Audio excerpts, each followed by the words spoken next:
من هو الله؟ الله الله الله هو الرب، هو الإله، هو الواحد، هو الأحد، هو الرحمن، هو الرحيم، هو الملك، هو القدوس، هو السلام، هو المؤمن، هو المهيمن، هو العزيز، هو الجبار، هو المتكبر، هو التواب، هو الواسع، هو الكريم، هو العفو، هو القدير، هو اللطيف، هو الخبير، هو السميع، هو البصير، هو النصير، هو القريب، هو المجيب، هو الرقيب، هو الحسيب، هو القوي، هو الشهيد، هو الحميد، هو المجيد، هو المحيط، هو الحفيظ، هو الحق المبين، هو القهار، هو الخلاق، هو الفتاح، هو الودود، هو الغفور، هو الرؤوف، هو الشكور، هو المتعال، هو المستعان، هو الوهاب، هو الخفي، هو الوارث، هو الولي،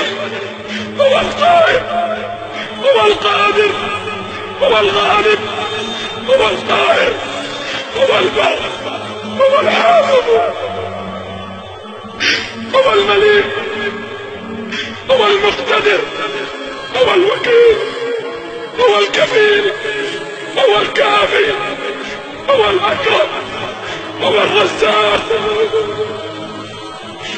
هو ذو القوة المتين، هو غافر الذنب، هو قابل التوب، هو الملك جل جلاله.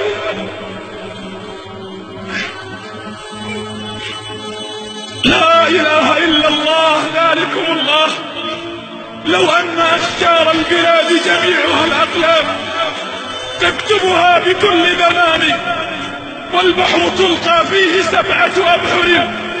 لكتابة الأسماء كل زمان نفدت ولم تنفد بها كلماته، ليس الكلام من الإله من هو الله؟ الله الله الله هو الرب، هو الإله، هو الواحد، هو الأحد،